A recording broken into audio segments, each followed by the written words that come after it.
Hai, saya Ramaditya. Selamat datang di NetraCast.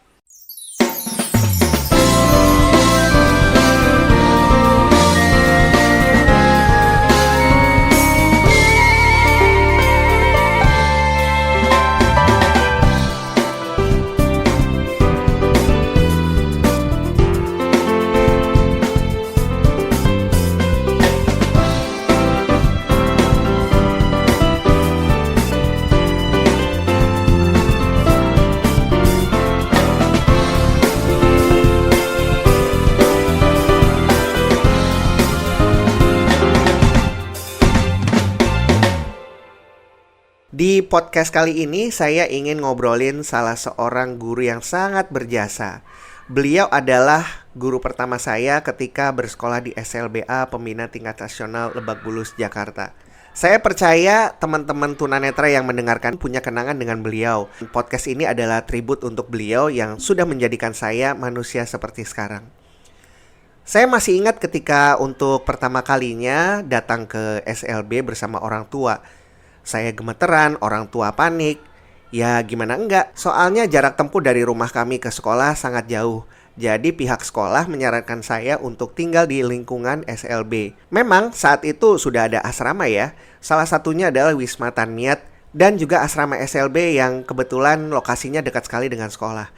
Tapi karena usia saya masih terlalu kecil, waktu itu kurang lebih 6 atau 7 tahun ya. Jadi sulit rasanya kalau saya harus tinggal di asrama. Maka dengan ramahnya Bu Lilis menawarkan diri untuk saya bisa tinggal di rumah beliau. Karena kebetulan Bu Lilis ini tinggal sendiri. Maka resmilah Bu Lilis jadi orang tua angkat saya. Kenapa begitu? Ya karena aktivitas kami sehari-hari selalu bersama.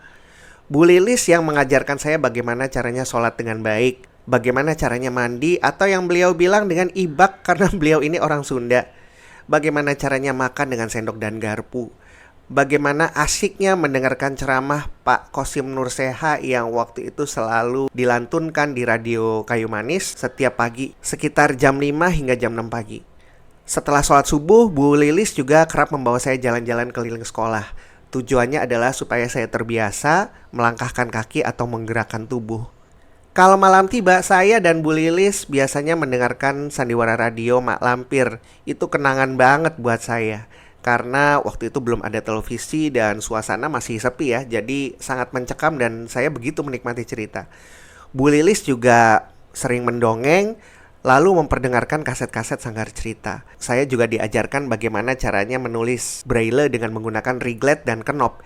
Ini alat-alat tulis tunanetra ya. Tidak hanya pendidikan akademis saja, tapi Bu Lilis juga menjadi orang tua angkat saya dalam proses belajar psikologis. Saya sering banget merasakan homesick ya karena waktu itu masih kecil. Jadi Bu Lilis sering menghubungi orang tua dan ngasih saya kejutan. Tahu-tahu mereka ada di rumah dan saya seneng banget. Maksudnya di rumah Bu Lilis ya. Nah, saya juga waktu itu kan sakit asma ya. Dan Bu Lilis ini yang secara diam-diam mengizinkan saya tetap minum es serut padahal sama orang tua udah dilarang. Itu kenangan yang manis banget buat saya. Lebih lanjut, di sekolah dasar SLB, Bu Lilis juga mendampingi saya di berbagai kegiatan.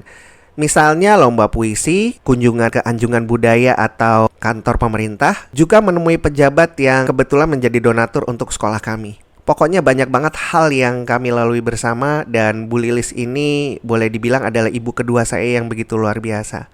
Saya nggak pernah tuh nemuin Bu Lilis marah-marah atau mengeluh atau komplain mengurusi saya. Padahal saya bukan anak kandungnya.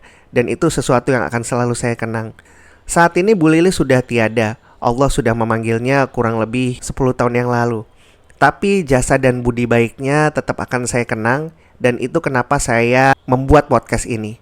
Sekali lagi, saya percaya banyak teman-teman tunanetra yang punya kenangan sama beliau. Dan juga barangkali teman-teman yang mendengarkan podcast ini juga merasa kagum dan terharu mendengar kisah beliau. Untuk itu saya minta doanya agar arwah almarhumah Bu Lilis Allah tempatkan di sisi yang baik. Dan semua yang pernah beliau lakukan, khususnya buat saya, menjadi amal jariah yang membawa beliau ke surganya Allah. Amin ya robbal alamin.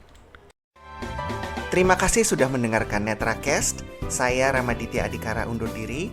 Apabila ingin menghubungi, silahkan kirim pesan ke 0813 165 84313 atau email ramavgm@gmail.com. Terima kasih.